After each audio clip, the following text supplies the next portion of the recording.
I'm Forrest Dipert. I'm from Springfield, Virginia. I rowed on the Occoquan for 4 years. I started rowing back in high school for West Springfield rowing team and then Resilient Rowing Club. Those were my two main teams. Kind of found rowing and I just kind of stuck with it.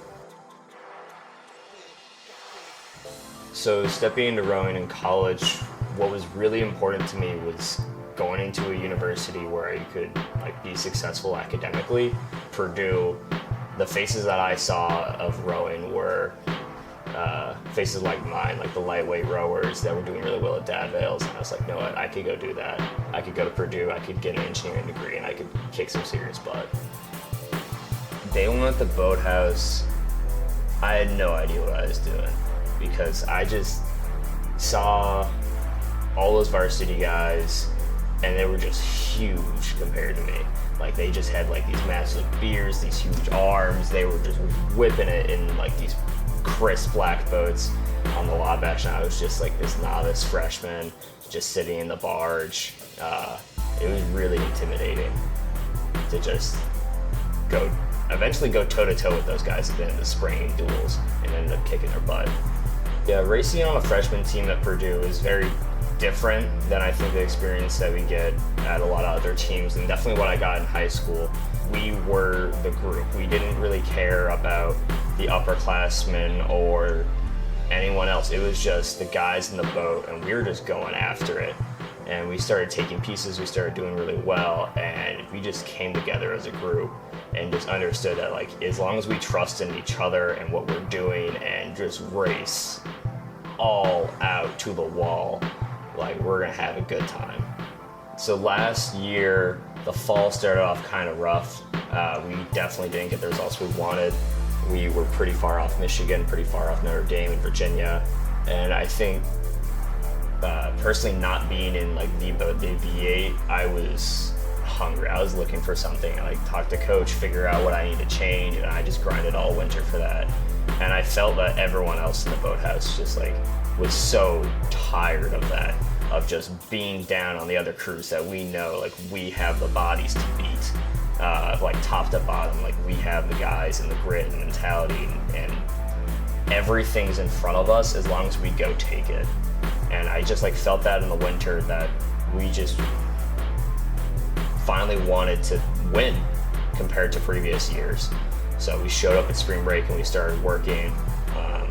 I fell into a seat that I hadn't been in before, in 7 in the V8, and I was a smaller guy. I was scared out of my mind because it's shoot, any day these guys could kick me out and they're gonna go win the national championship without me. So it was a lot of just fighting tooth and nail, and I think that's what brought us together, is that we were gonna fight tooth and nail together. The amount of trust I have in every single one of the other guys in the boat, that when the coxswain calls for me to go to the line, when Henry calls for me to go to the line, I'm going, and I know that every single one of those guys is going with me. I think being a scrappy crew, kind of getting punched in the gut a little bit, definitely helped us, because you can see in the fall we got punched in the gut and we just came back in the winter and worked for it. And then at Sierras we got punched in the gut by FIT and we just came back the next weekend, fixed what we needed to fix, and just attacked the races from then forward. And I think just understanding that these guys, they have grit, they want to get after it. When they get punched, they want to punch back. I think that's what really separated us from previous years. I think when I'm looking for another guy in the boat to just go with me, a pair partner, someone you can trust, is just sacrifice. You saw that a lot with the guys in the boat last year. There were a few that went through some terrible injuries earlier in the year, and they just took it to themselves that no one was gonna hold them, say they're sorry. No one was gonna say oh yeah, you can still make the boat. They worked for it, and that inspired the crap out of me, that they just worked so hard to just be okay, to be healthy.